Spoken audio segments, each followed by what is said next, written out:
اللہ تعالیٰ تمہیں عورتوں کے متعلق حکم دیتا ہے وما یتلا علیکم فی الکتاب، اور جو حکم دیا گیا ہے سابقہ کتابوں کے اندر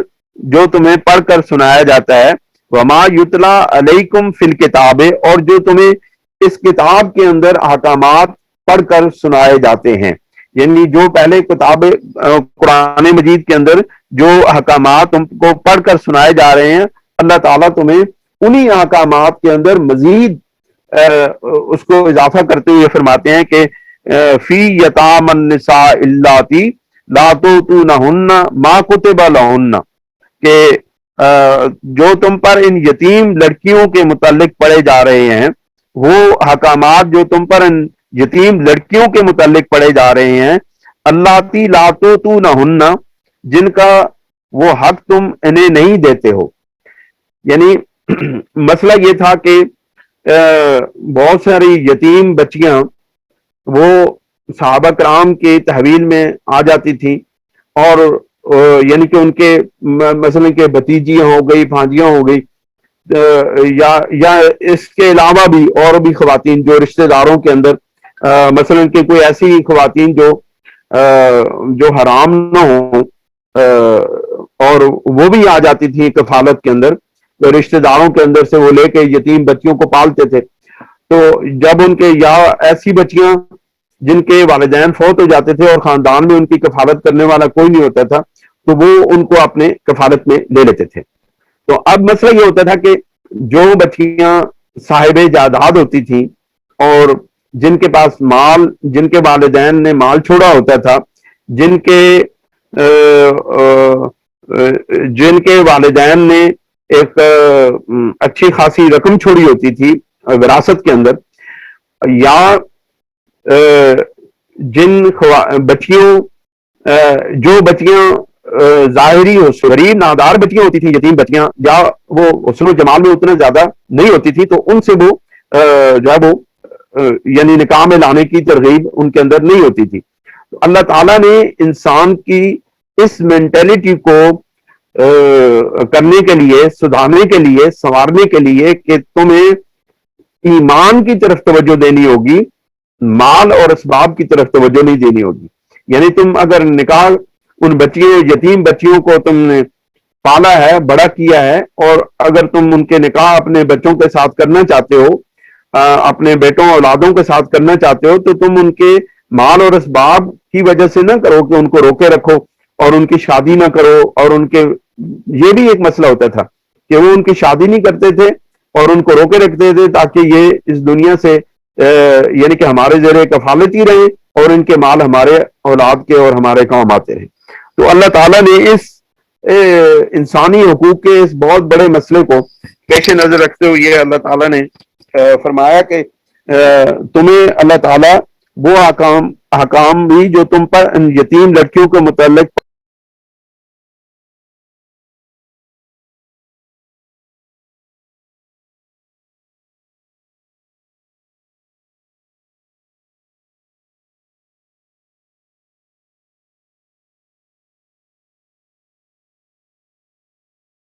کرتے ہو کہ ان کو تمہیں جو فرض کیا گیا یعنی جو فرض کیے گئے حقوق ہیں وہ تمہیں نہ دینے پڑیں. تو انسانی ذہنیت کی اس چیز کو ختم کرنے کے لیے اللہ تعالیٰ فرماتے ہیں وَتَرْغَبُونَ أَن تَنكِحُوهُنَّ، اور تم ان سے نکاح کرنے کی رغبت رکھتے ہو. یعنی کچھ ایسی، اس کے اندر دو تفاسیر ہیں. ایک ہے کہ یہ جو لا تؤتونہن ما کتب لہن وترغبون ان تنکحوہن، کہ تم ان کو جو فرض کیا گیا ہے تم پر وہ نہیں دیتے ہو، اور تم ان کے ساتھ نکاح کرنے کی ترغیب بھی نہیں رکھتے ہو. یہ دو تفسیر ہیں. ایک تفسیر یہ ہے کہ تم ان کے مال نہیں دیتے ہو، تم ان کے حقوق ادا نہیں کرتے ہو، تم پر جو فرض کیا گیا وہ نہیں دیتے ہو، اور یہ ہے کہ اس کے ساتھ ہی تم ایسے لوگوں، ایسی بچیوں کے ساتھ نکاح کرنے کی ترغیب رکھتے ہو جو مال اور دولت اور اسباب والی ہو. والمستضعفین من الولدان، پھر اللہ تعالیٰ کہتے ہیں کہ ہم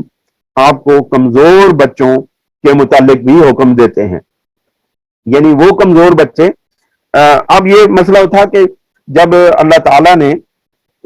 بچوں کو بھی وراثت میں شامل کیا تو یہ اس عرب معاشرے کے اندر ایک بڑی نئی چیز تھی، کیونکہ اس سے پہلے جو وراثت کا قانون جو عرب کے اندر موجود تھا وہ یہ تھا کہ ان بچوں کو وراثت میں حصہ ملتا تھا کہ جو کمانے والے ہوتے تھے یا جو جہاد کرنے والے ہوتے تھے، ان کو اس وراثت میں حصہ ملتا تھا۔ لیکن جس وقت اللہ تعالیٰ نے حکم دیا کہ ہر بچہ جو پیدا ہوا ہے وہ اس دنیا سے جانے والے اپنے والد کا یا اپنی والدہ کا وارث ہے، تو یہ ایک نیا حکم تھا۔ اس کے متعلق صحابہ کرام نے پوچھا کہ یا رسول اللہ، اس سے پہلے تو وراثت کا یہ قانون موجود نہیں تھا، جبکہ اب یہ وراثت کا ایک نیا قانون آیا، ہمیں اس کی سمجھ نہیں آ رہی۔ اللہ تعالیٰ نے فرمایا کہ والمستضعفین من الولدان، اور اللہ تعالیٰ تمہیں بچوں کے متعلق بھی حکم دیتا ہے کہ ان کو بھی اللہ تعالیٰ نے وراثت میں شامل کر لیا ہے۔ آپ دیکھیں اس سے بڑا انسانی حقوق کا چارٹر اور کیا ہو سکتا ہے۔ میں یہی رونا روتا ہوں کہ ہم دنیا کو اسلام کا یہ خوبصورت نظام نہ سمجھانے کی اہلیت رکھتے ہیں، نہ سمجھاتے ہیں، نہ سمجھانے کی کوشش کرتے ہیں۔ یہ ہمارے علماء اور مشائخ کی بہت بڑی ذمہ داری ہے کہ ہم لوگوں کو اسلام کے ان خوبصورت پہلوؤں سے آگاہ کریں، تاکہ وہ لوگ جو اسلام سے نفرت کرتے ہیں، وہ لوگ جو اسلامی تعلیمات سے نفرت کرتے ہیں اور اسلام کو ایک متشددانہ مذہب قرار دیتے ہیں، ان کی آنکھیں کھلیں اور ان کو پتہ چلے کہ اسلام تشدد پر یقین نہیں رکھتا ہے، اسلام امن کا دین ہے، اسلام حقوق دینے والا ہے، اسلام انسانیت کی قدر کرنے والا ہے۔ تو اللہ تعالیٰ فرماتے ہیں، پھر فرماتے ہیں وَأَن تَقُومُوا لِلْيَتَامَى بِالْقِسْطِ، اور یہ حکم بھی دیتا ہے کہ تم یتیموں کے متعلق پورے انصاف کے ساتھ قائم رہو، یعنی کہ یہ کہ یتیموں کے ساتھ انصاف پر قائم رہو۔ وہ یتیم، وہ تمہارے رشتہ دار یتیم جو تمہارے زیر کفالت آتے ہیں، ان کے متعلق تم پورے انصاف کے ساتھ رہو، ان کے مال کو نہ کھاؤ، ان کے حقوق غصب نہ کرو، ان کی شخصیت اور ان کی پرسنالٹی کو تباہ و برباد نہ کرو، اور ان کو ذہنی طور پر مجروح نہ کرو کہ وہ ذہنی طور پر پستی کا شکار ہو جائیں اور وہ تمہارے ایک غلامی کی صورت میں آ جائیں، حالانکہ ان کو وراثت میں ان کے والدین کی طرف سے بہت کچھ مال ملا ہے جو تم دسترس میں رکھتے ہو، جو تم کھاتے پیتے ہو، جس کا تم جو ہے نا وہ بہت سارا استعمال کرتے ہو، لیکن جس وقت تم ان کے حقوق دینے میں آتے ہو تو پھر تم کنجوسی کرتے ہو اور اس میں سے مال ہڑپ کرنے کی کوشش کرتے ہو۔ اللہ تعالیٰ نے ان چیزوں کو بتایا ہے ہمیں کہ یہ حکم دیا ہے کہ یتیموں کے متعلق انصاف پر قائم رہو۔ وما تفعلوا، اور تم جو بھی نیک کام کرتے ہو تو بے شک اللہ اس کا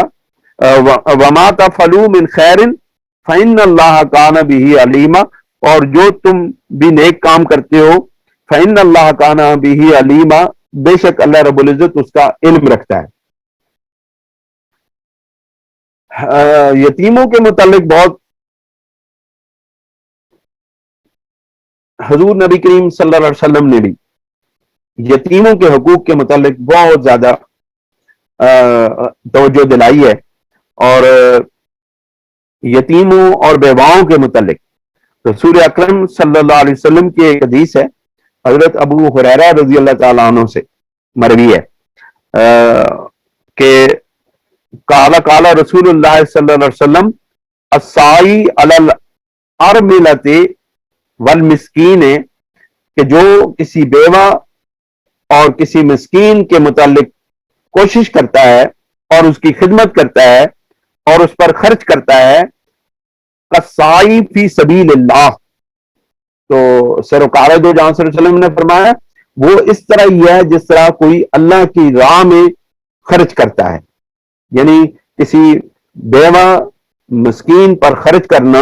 اس طرح ہی ہے کہ جس طرح کسی اللہ تعالیٰ کے کسی کام کے اللہ تعالیٰ کی کسی راہ میں خرچ کرنا ہے۔ کالا کل قائم لا یفتر، کہ وہ پھر سرکار نے فرمایا، وہ فرماتے ہیں کہ وہ سرکار فرماتے ہیں کہ فرمایا کہ کالا کل کام لا یفترو کہ وہ اس طرح ہے کہ جس طرح روزے دار،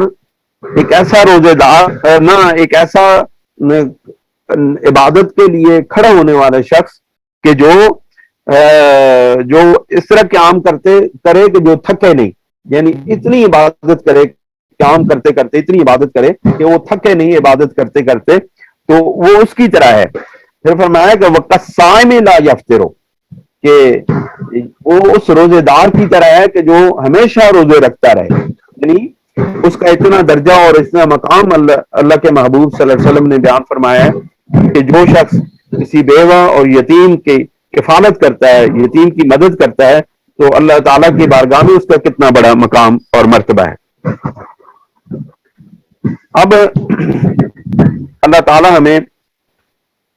اپنے خاندانی معاملات کی طرف توجہ دلاتے ہیں اور فرماتے ہیں وَإِنِ امْرَأَةٌ خَافَتْ مِنْ بَعْلِهَا نُشُوزًا أَوْ إِعْرَاضًا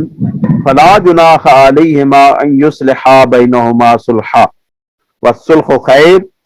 وَحُضِرَتِ الْأَنْفُسُ الشُّحَّ وَإِنْ تُحْسِنُوا وَتَتَّقُوا فَإِنَّ اللَّهَ كَانَ بِمَا تَعْمَلُونَ خَبِيرًا۔ یہ موجودہ دور کا بلکہ ہر دور کا یہ بہت بڑا مسئلہ رہا ہے کہ خاندانوں کے اندر میاں بیوی کے درمیان بہت سارے مسائل پیدا ہوتے ہیں، کیونکہ ہر وقت اکٹھا رہنا ہوتا ہے، اور جہاں بہت سارے لوگ اکٹھے رہیں ان کے درمیان مسائل پیدا ہوتے رہتے ہیں، اور یہ کوئی انہونی بات نہیں ہے، یہ انسانی طبیعت کا تقاضا ہے کہ وہ بہت ساری چیزوں کو ایک آئیڈیلزم کا شکار ہو کر کے ایک بندہ یہ سمجھتا ہے کہ میں جو سوچتا ہوں وہی بہت بڑی بات ہے، اور میں جو خیال رکھتا ہوں، میرا جو خیال کے اندر بات آتی ہے وہی بہت بڑی حق کی بات ہے۔ لیکن یاد رکھیں حق کی بات وہی ہے جو اللہ اور اس کے رسول کی بات ہے، اس کے علاوہ کوئی حق کی بات نہیں ہے۔ میرا خیال ہو سکتا ہے، آپ کا خیال ہو سکتا ہے، لیکن رسول اللہ کا خیال، رسول اللہ کی بات، رسول اللہ کی زبان سے نکلی ہوئی بات اور اللہ کا حکم، یہ ہمارے تمام خیالات پر غالب آنے والا ہے۔ اللہ تعالیٰ خاندانی نظام کو برقرار رکھنے کے لیے، اللہ تعالیٰ خاندانوں کو جوڑے رکھنے کے لیے ایک ایسی خوبصورت چیز ہمارے سامنے رکھ رہے ہیں،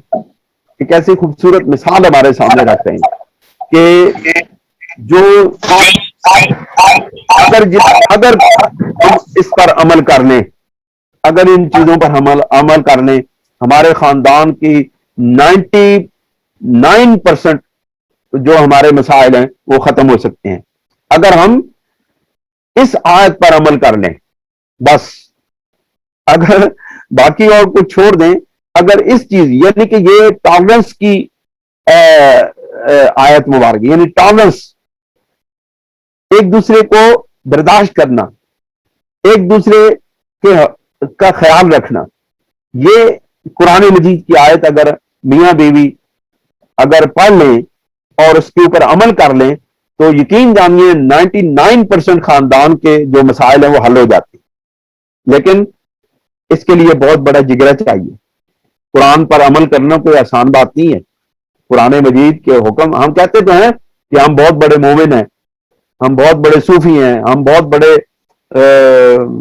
اللہ تعالیٰ کے حکموں کے پابندی کرنے والے ہیں، لیکن در حقیقت ہم نام کے مسلمان ہیں، صرف زبانی کلامی مسلمان ہیں، اور ہمارے اعمال، ہمارے روزمرہ کے معاملات، زندگی